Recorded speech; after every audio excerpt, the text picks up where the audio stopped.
बोले महाराज जी, जैन मुनि की प्रत्येक समय की क्रिया योग है। यदि ये भोजन भी करते तो योग से करते हैं, कारसु मुद्रा में कर रहे हैं। भगवान को नमस्कार भी करे तो योग चल रहा है, गवासन से कर रहे हैं। स्वयं सामाय करते तो पद्मासन लगाए हुए हैं, योग चल रहा है। और मित्र प्राणायाम महामंत्र का जाप करते हैं, श्वासोच्छ्वास से का प्राणायाम हो रहा है। यम नियम धारणा प्रत्याहार इन सब की आवश्यकता नहीं है, क्योंकि पहले से ही यम नियमधारी है। 5 महाव्रत की व्याख्या पातंजलि योग में हमारे आगम की गाथाओं को ज्यों का त्यों उतार के रखा गया है। पातंजलि योग में हमारे आचार्यांग सूत्र की गाथाएं जो कि त्यों उतार के रखी हुई हैं। और सत्वेश में त्रिम गुणसो प्रमोदम क्लिष्टे जीवेश कृपा वर्तम माध्यस भाव विपरीत वृत्तो, इन पर व्याख्या उसमें।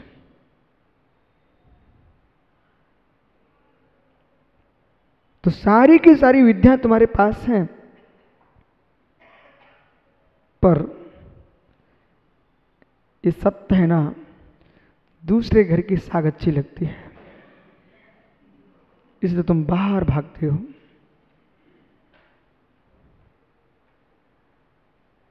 क्या गहरा विषय है। जिसके पास यम है, नियम है, धारणा है, प्रत्याहार सब कुछ है, आसन है, परंतु जैन दर्शन कह रहा है ये सब बहिर्क्रिया है, ये सब बहिर्क्रिया है।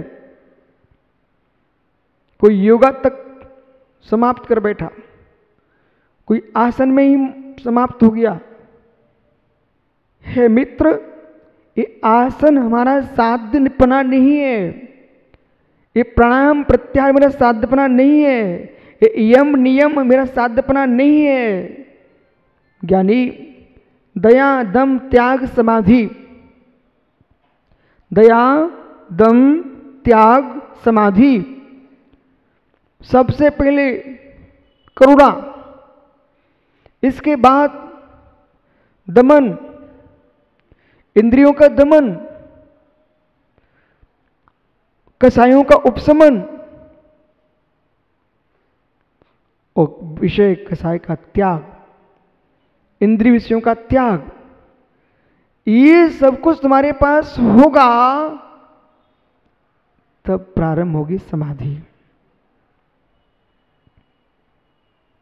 समाधि, और जहां समाधि होगी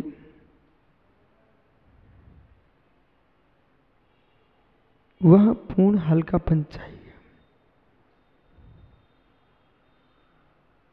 तन से, वचन से, मन से। आकाश में उड़ने वाली पतंग वजनदार नहीं होती है, यानी पतंग के पीछे एक पुंछा जरूर लगाया जाता है, पर पुंछा पे पत्थर नहीं बांधा जाता। एक एक शब्द पकड़ना। पतंग उड़ाने के पूर्व उसके एक धागे कपड़े का पुंछा लगाते हैं, लेकिन वो पुंछा है, उस पर पत्थर नहीं बांधा जाता। हे मित्र, सिद्धत्व की सिद्धि चाहिए है, ध्यान में लीन होना चाहते हो, आपको मैत्री भाव का पुंछा लगाना पड़ेगा, परंतु कसाय भाव के पत्थर नहीं टांगना पड़ेंगे। समाधि में लीन होना चाहते हो, पुनः पुनः समझना। 238 नंबर की गाथा को समझने पहले इस बात को समझो,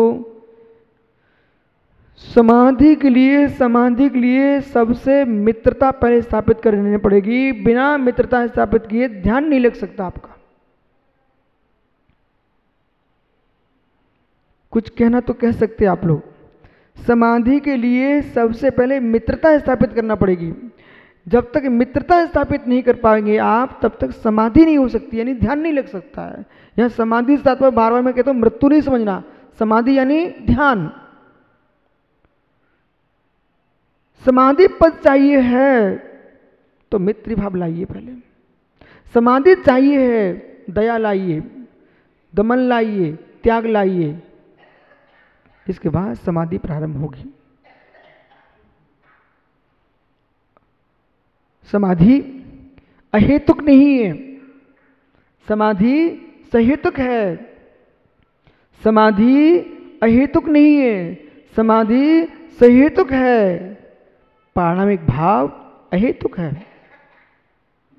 और जो समाधि की वो प्रवेश कर रहा है, अभी आप ऐसा कहेंगे महाराज जी आप ऐसा बोलते कभी राग मत करो, वो आज ऐसा करके मैत्री भाव स्थापित करो। हाँ, मैं राग का तो निषेध आज भी कर रहा हूं। राग मत करो, मैत्री भाव स्थापित करो। इस विषय को समझ लो, क्योंकि आगे तो तभी प्रवेश कर पाएंगे आप। है जीव, जिसे आप मैत्री कहते हो वो राग है। ज्ञानियों, जिसे आप मैत्री कहते वो राग है, क्योंकि आपकी मैत्री जो है किसी किसी व्यक्ति के साथ रहती है। आपकी जो मैत्री है हाथ मिला के रहती है, आपकी मैत्री है एक गले मिल के रहती है। हे मित्र, जिस शब्द को आगम में मैत्री शब्द का प्रयोग किया है, न हाथ मिलाने की मैत्री है, न गले लगने की मैत्री है। हे मित्र, प्राणी मात्र के प्रति राग देश बुद्धि का अभाव करके जगत की पीड़ा को दूर करने की है।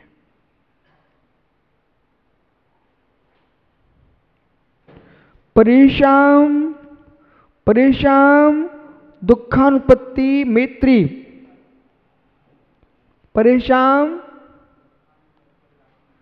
परेशान दुखानुपत्ति अभिलाषो मैत्री। परेशान दुखानुपत्ति अभिलाषो मैत्री। किसी भी जीव को दुख न हो ऐसी अभिलाषा तुम्हारे अंदर होना, इसका नाम मैत्री भाव है।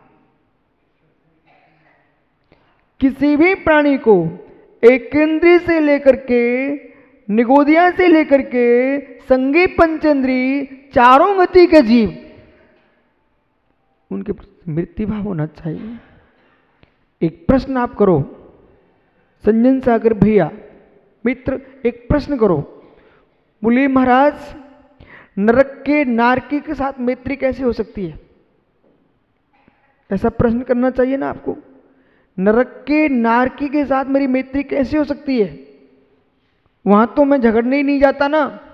ठीक, आप झगड़ने नहीं जाते हो, आप तो बहुत सारी जगह नहीं जाते हो, पर जाते तो हो। आप बहुत सारी जगह नहीं जाते हो शरीर से,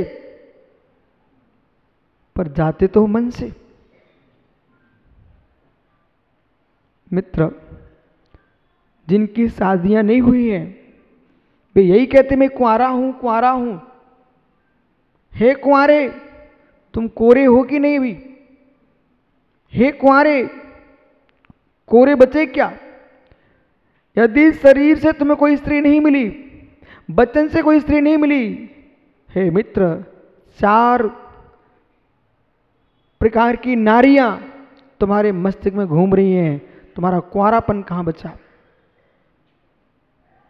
मनुष्यनी, त्रियंचनी, देवी और चित्रिका, दुनिया की तस्वीर फोटो मोबाइल पर जो देख रहे हो, टीवी पर देख रहे हो, हे मित्र, वे सब स्त्रियां हैं। चित्र की स्त्री पर भी तुम्हारा चित्त जाता है तो वहां पर भी चारित्र भ्रष्ट होता है। चित्र की स्त्री पर भी चित्त जाता है, वहां पर भी चारित्र भ्रष्ट होता है। अब कहो ज्ञानी, अब कहो ज्ञानी, तुम गए तो बहुत जगह नहीं हो, पर बचे कहीं से नहीं हो। बोलो ऐसा, गए तो बहुत जगह नहीं हो, बचे तो कहीं से भी नहीं हो। त्रिलोक पंडित त्रिलोक सार का स्वाध्याय कर रहे थे, देवों की देवांगनाओं की व्याख्या चल रही थी। मन में विकल्प आ गया किसी जीव के, ऐसी नारियां मेरे पास होना चाहिए। हे मित्र, तूने अपने चित्त से स्वर्ग की नारी का भोग किया है।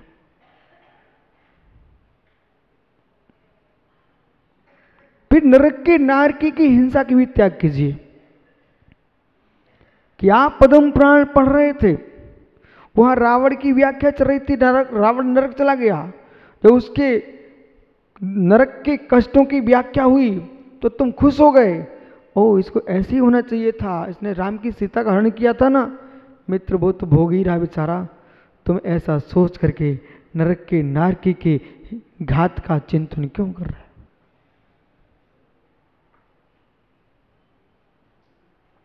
इसलिए नरक के नारकी की हिंसा का भी त्याग करना चाहिए।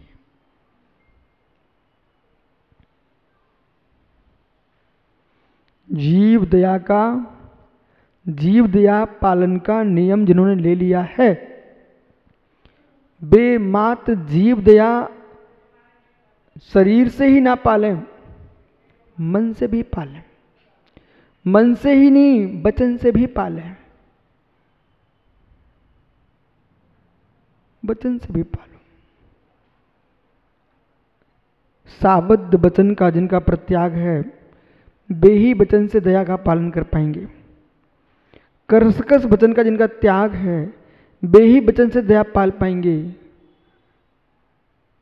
पिसुन वचन का जिनका त्याग है, वे ही वचन से दया पालन कर पाएंगे। हास्य कर, अरति कर, भय कर, रौद्र कर, ऐसे वचनों का तुमने किसी को प्रयोग किया है, आपकी वचन दया समाप्त हो चुकी है।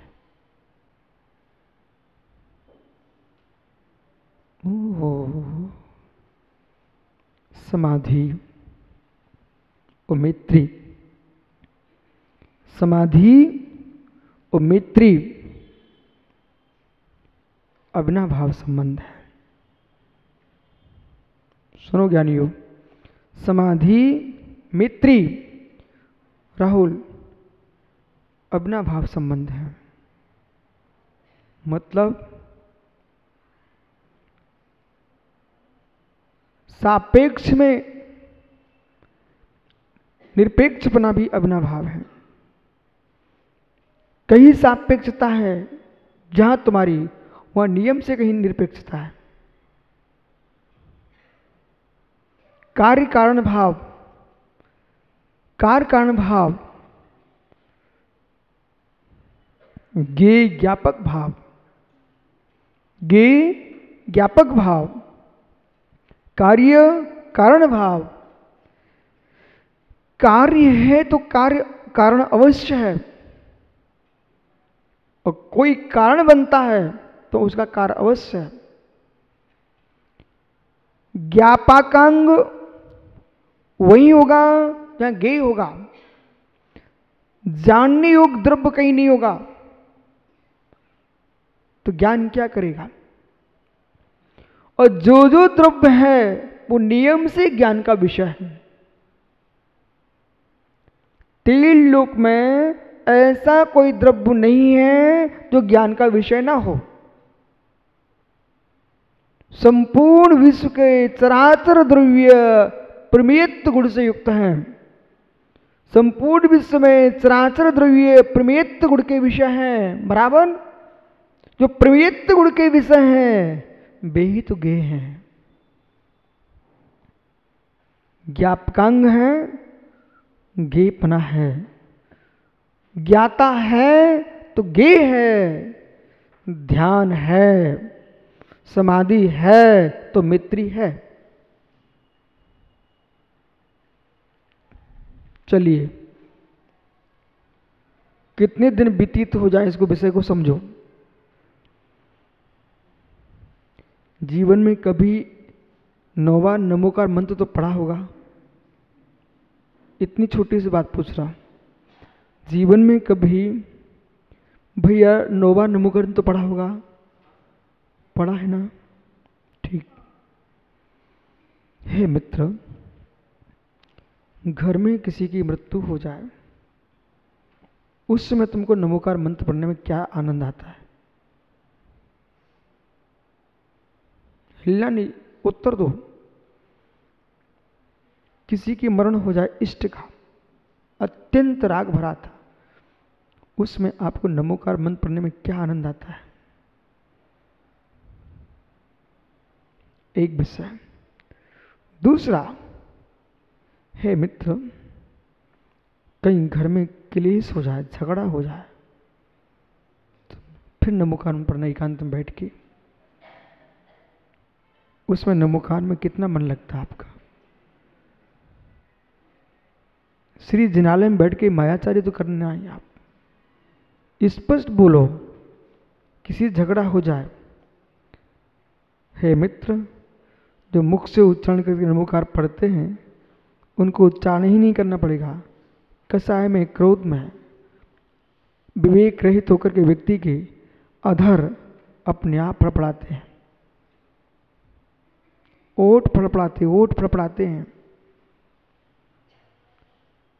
जब किसी से तुम्हारा विसंवाद हो चुका है, उसमें ज्ञानी आपको नमोकार का चिंतन नहीं आएगा, द्वादश भावनाओं का चिंतन नहीं आएगा, 16 भावनाओं का चिंतन नहीं आएगा, प्रस्तोत की भावना का चिंतन आएगा।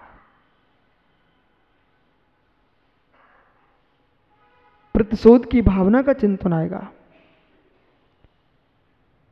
सदैव सागर, सद्भाव, छोटों के साथ रहना बहुत बड़ी बात नहीं है, अपने से ज्येष्ठों के साथ रहना बहुत बड़ी बात नहीं है, अपने बराबर वालों के साथ समीकरण बैठाल के रहना, ये तुम्हारी जीवन की बहुत बड़ी साधना है। छोटों के साथ इसलिए तुम रह लो कि वे तुम्हारे पैर छुएंगे, प्रत्येक श्रावक आपको मीठा लगेगा क्योंकि वो तुम्हारे पैर छूता है। हे मित्र, उनके साथ तुम 24 घंटे नहीं रहते इसलिए आपको अच्छे लग सकते हैं, उनसे आप अपने आप को श्रेष्ठ मत मानना क्योंकि वो तुमको जानते नहीं है। हे जीव, ज्येष्ठों के साथ भी तू शांति से रह सकता, बोले क्यों? क्योंकि वो तेरे गुरु हैं और गुरु होने के नाते आप दब के स्वयं रहोगे तो जी लोगे।